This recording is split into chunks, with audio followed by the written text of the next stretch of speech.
Hi guys, welcome back. It's Gita here. I know it's been a really long time, and just want to say hi. How is everybody? I apologize for my absence. It's been probably like what, at least a year since I posted a video last. I think. Um, yeah, and to my subscribers who are still here, thank you guys so much. For those of you who are still subscribed despite my absence, we just had the full moon in Leo, and somehow I'm feeling ready to start making videos again. It's something I've wanted to do for a long time, but just some background on why I kind of stopped posting for a while. Things were getting really sort of busy for me with work, with home life, and I decided as well. I think it was yeah, it was when my girls went 2 years old, that I was just like, I was like, I can't, I need to slow down because time, it just occurred to me how fast time was going. And I was just like sad that they were just growing up so fast. And I was like, fuck, I really need to spend more time just focused on them and enjoying these baby years. So that's what I've been doing for the last year or so. I've been like, just focused, going to work, my usual routine, but then I've been like super focused on, spending time with my family and hanging out with my family and doing those sort of things.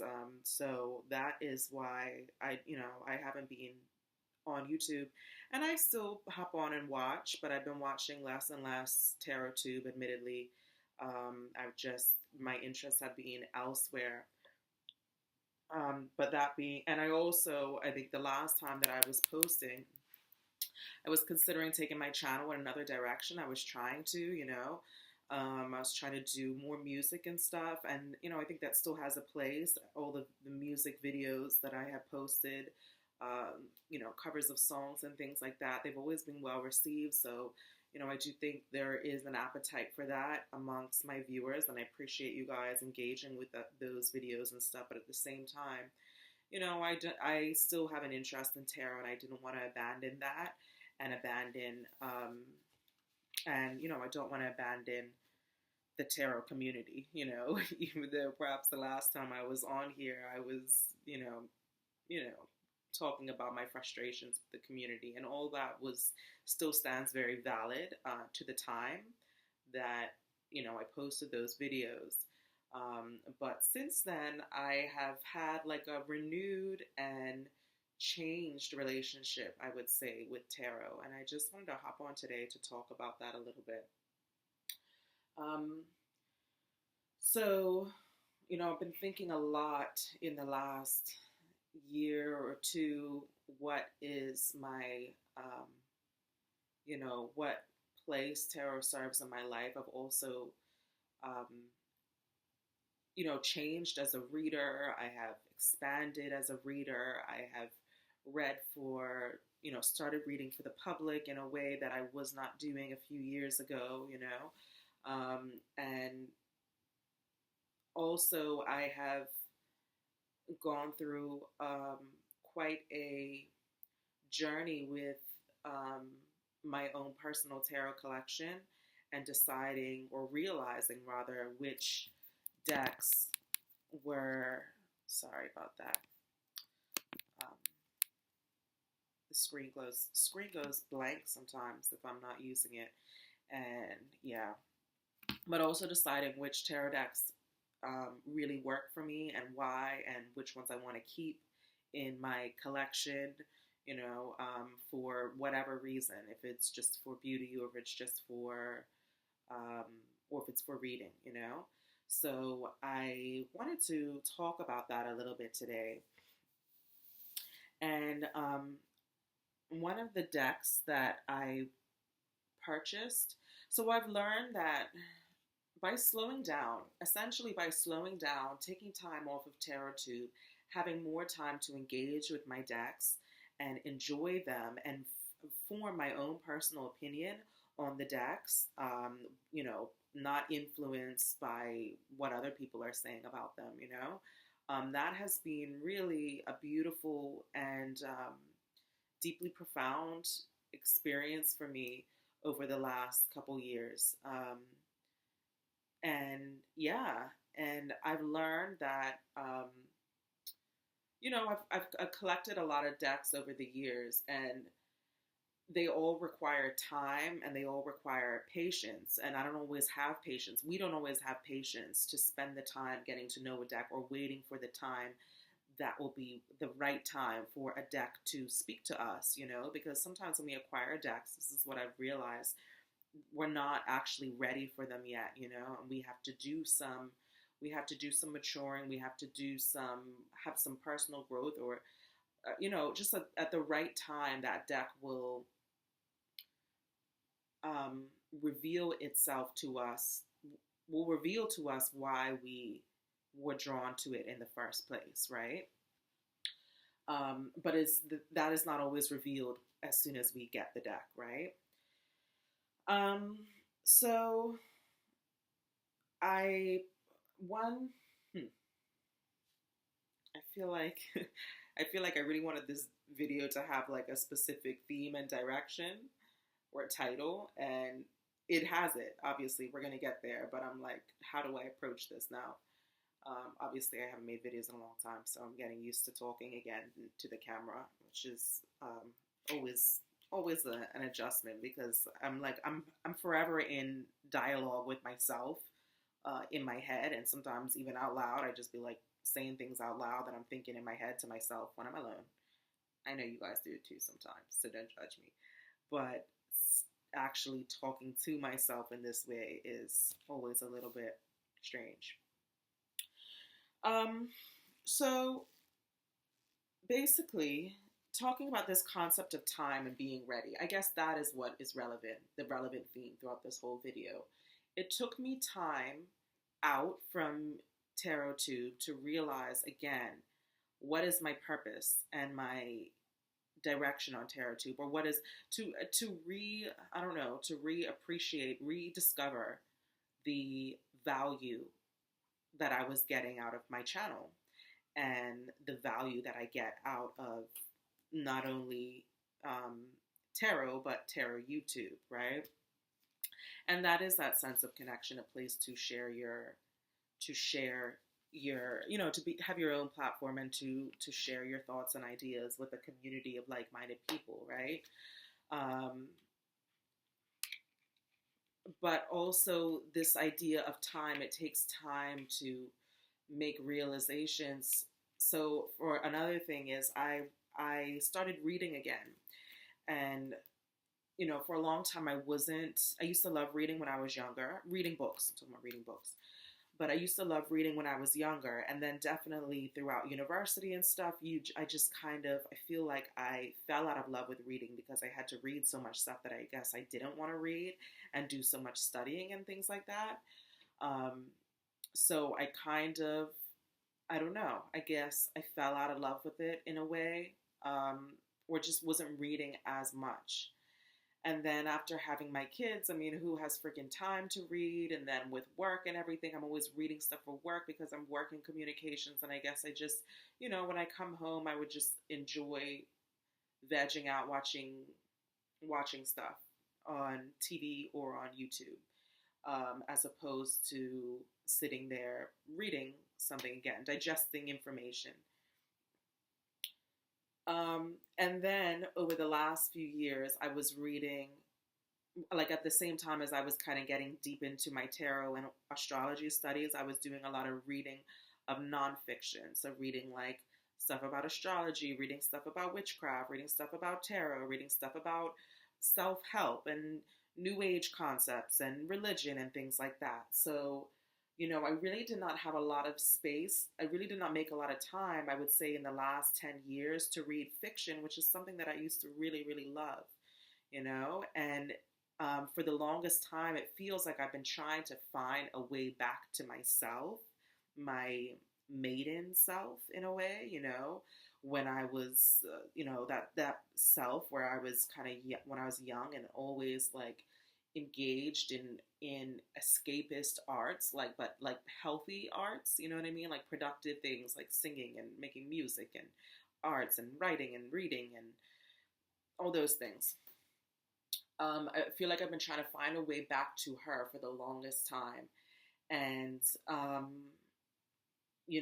I just couldn't. I struggled. And I feel like if you've been watching me for any length of time, you've heard me say that before, like stuff along those lines. I think that's part of the reason why I took to tarot and tarot collecting in particular. And I've said this before in other videos, because it's like, with the artwork, you get to re-explore memories,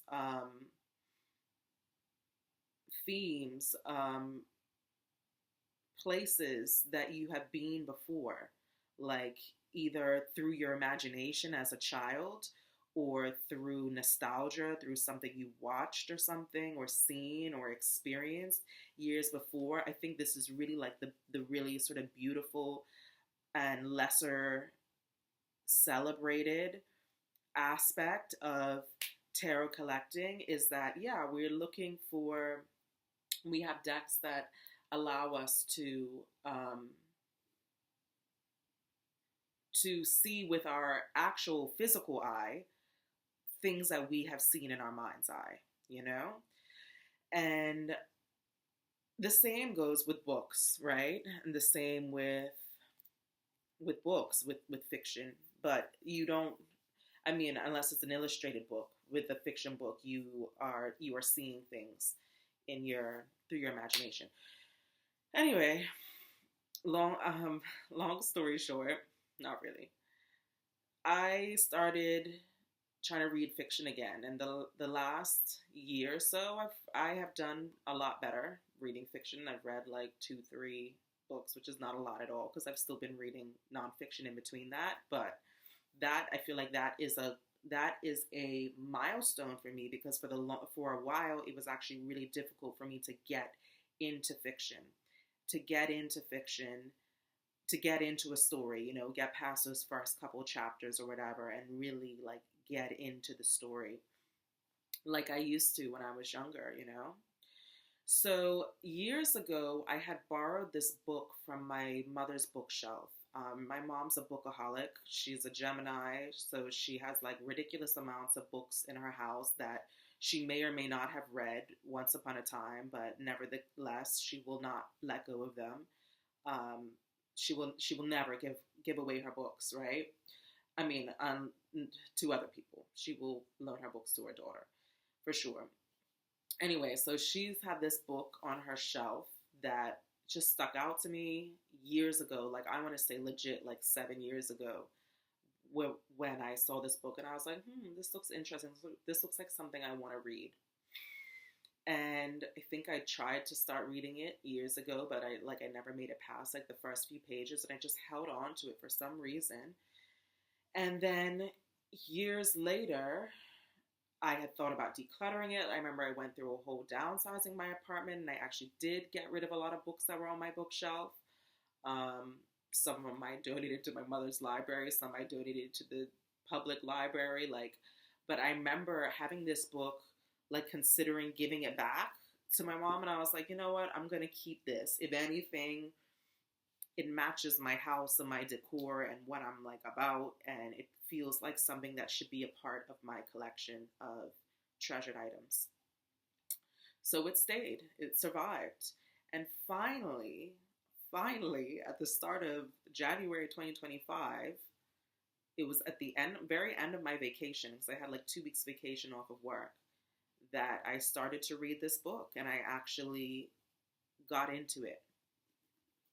The book I'm talking about is this book here called The House of the Spirits by Isabel Allende. You can Google it and learn more about it, but apparently she's a really like prolific author that I didn't know. I'm interested in checking out some of her other work, but this book is kind of set like in the early 1900s, leading up to the 70s when they had the revolution in Chile. It's based in Chile. But it's like a little bit of magical realism. So some, the sort of political, historical background and setting is all quite accurate, but it's fiction on top of it, a fiction story with some magical realism elements. One of the main characters who I loved and I really connected with, she was a clairvoyant. She was able to see ghosts and spirits and have conversations with spirits, and she just knew things. And and I really resonated with her character.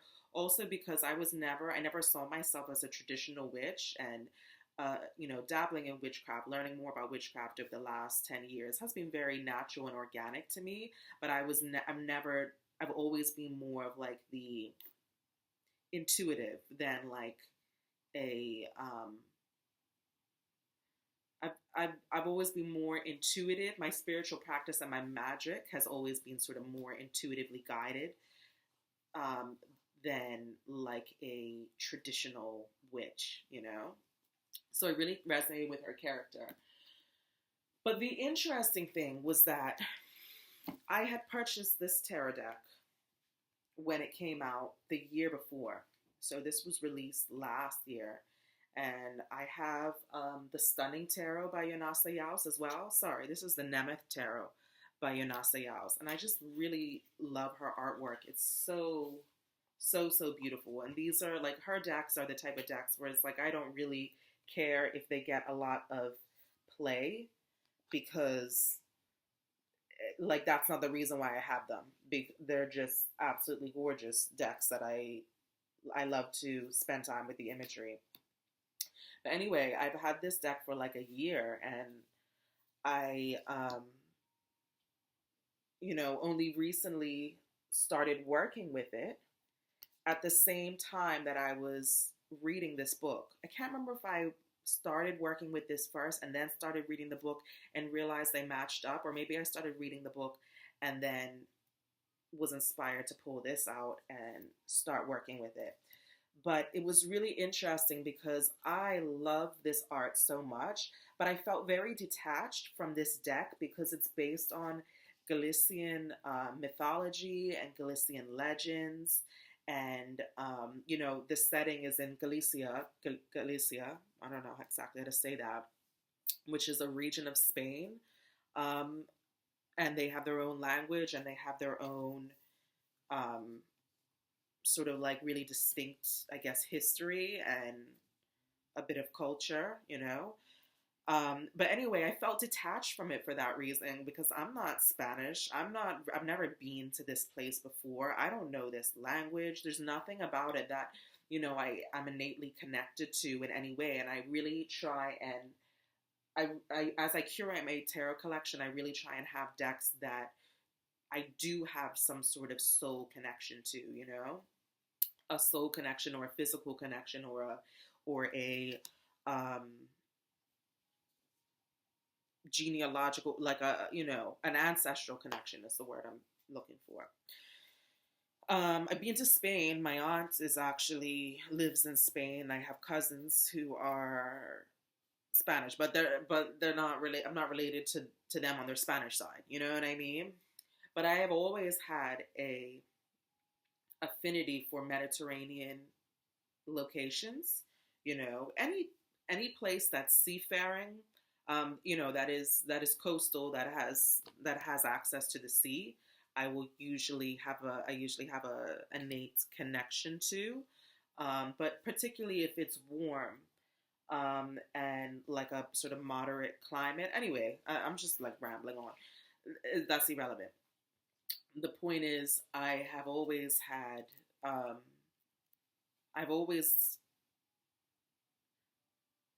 romanticized um, places in the Mediterranean, and also a lot of like places that have Spanish or that have Spanish culture, that have like instances, yeah, Spanish culture, and yeah, okay. Um, I'm saying this to say that I don't think I'm half Austrian, right? I've said this before on my channel. I actually have Austrian heritage through my father, and I spent time living there. But I don't see myself ever going back there to live because it was just too cold for me and it was landlocked, right? Like, whereas I could totally see myself moving to someplace like Italy or Spain or Portugal or someplace like that. You know what I mean? Um, and this deck is very beautiful, but also what connects me to this deck, it's a lot of um, ocean imagery, a lot of imagery like near the sea. The colors are beautiful, but also there's a lot of Christianism in this deck and Christian sort of symbolism and references that is also very nostalgic for me. But that being said, that's why I love the deck. That's what led me to purchase it, and that's what led me, makes me want to keep it. There's a lot of mermaids in this deck too. Oh, sorry. But I just struggled to connect with it, like I said, because I'm not Galician and I've never been there. And considering there's so many references to the mythology and the lore in here, I felt like I was feeling like maybe this deck isn't for me. Maybe I shouldn't have got it, right? But then I started reading this book, and I don't know if it was what was first, the deck or the book, but I feel like the deck really helped me to get into the book, to visualize the landscape, the people, etc. Because this is kind of like how it starts off. It feels like very colonial. Like the setting is because it focuses on a family that's kind of like upper middle class or whatever. They or of a higher class. It focuses, there's a lot of themes of colonialism in here, like colonialism from the Spanish. So even in the beginning, and they're starting to talk about the churches and stuff like that, they're talking about the priests who were Galician, right? So that was right off the bat, like within the first couple of chapters, there's references to Galician priests and the Galician language. And that's when I was like, my Nemeth tarot. And I started using them together, as I said. And this deck really helped me to visualize this world and get into this world from a visual perspective. And then this book, reading the book, invigorated and re-inspired me to work with the deck and connect with the deck in a way that I wasn't before, So it was just a really beautiful experience using the two together, and it really reminded me of the beauty of fiction, the beauty of reading, and the beauty of reading and collecting tarot. And it, as I said, it also reminded me of just the fact that it takes time sometimes for things to be revealed to you, why, the value of something to be revealed to you, But it also made me think about how I had been in the last, I don't know, few years, maybe I had been over obsessing or focusing too much on tarot solely as an artistic pastime or a form of artistic entertainment. You know what I mean? And it was natural for me to fall into that slump rather, at the time of my life that I was at. But I was doing less and less music, less and less reading, and more just engaging with tarot and the different art styles that I would see through tarot. That kind of became my tarot and astrology kind of became my primary outlet for artistic relief. And it made me realize, it reminded me, when I came to tarot, I really came to tarot for this expansion of of creativity and this expansion of artistic inspiration. And like I said, I kind of became a little hyper focused on it for a while, but it reminded me of its power to really, as I said, to really like expand artistic inspiration, you know, but it has to be used in tandem with other art forms, you know. Sorry, this feels like it's taking me a really long time to say this, but I'm just finding the words as I speak. One person I enjoy watching, I don't remember her name. I'm so sorry. I don't know her name. Um, but her channel is Second Thoughts About the Mission.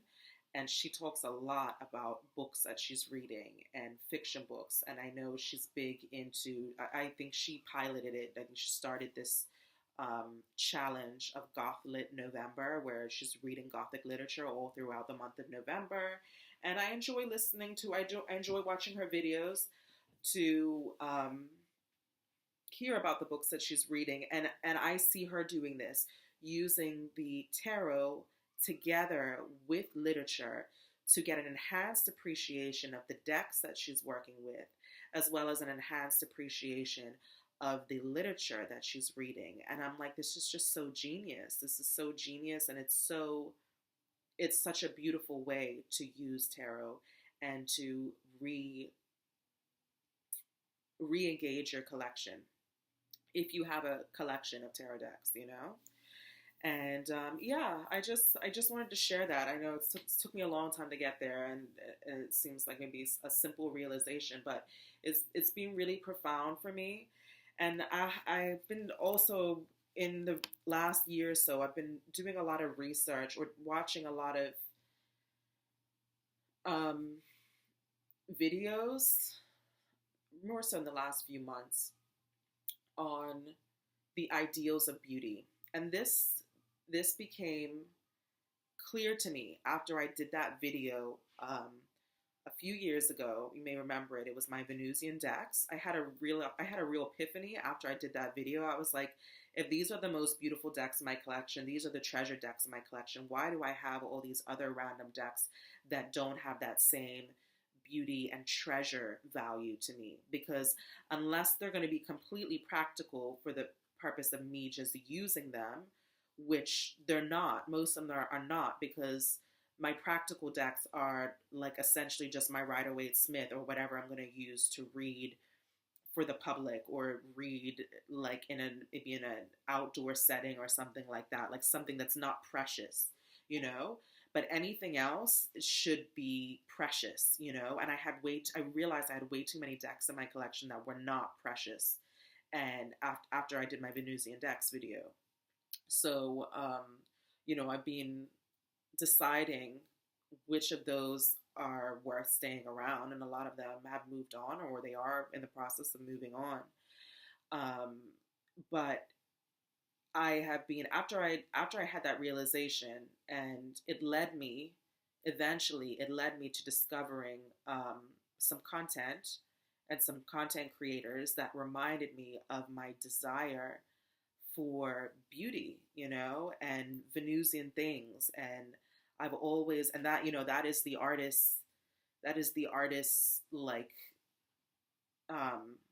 goal, right? To discover or to make manifest that what, or enshrine that what they find beautiful, you know, and to make their life more beautiful. And that's very much been my MO with even starting my channel, Empress Song, and my reverence for the Empress, you know, representing Venus. Like I really have desired the last, really, you know, really if not all my life, most of my life has been about pursuing beauty and trying to find a way to beautify my life, even through, even even in the midst of ugly things and just uncomfortable things, right? So this desire for beauty has made me reflect as well, this desire for beauty plus this realization that I've had with the reading, the reading of fiction in particular, in combination with you reading tarot and using tarot, has reminded me of the art form, the pure art form that tarot is, you know, not just the art that we see on the cards, but the reading of tarot and everything that goes into that. And I'm going to end the video on that note because that is a conversation I'd like to have another day in another video. But yeah, that is all I wanted to share for today. And we're at 30 minutes, so I think this is a perfect length for a video. Thank you guys so much for watching me and for sticking around and listening to what I have to say. And I'll see you guys next time. Bye.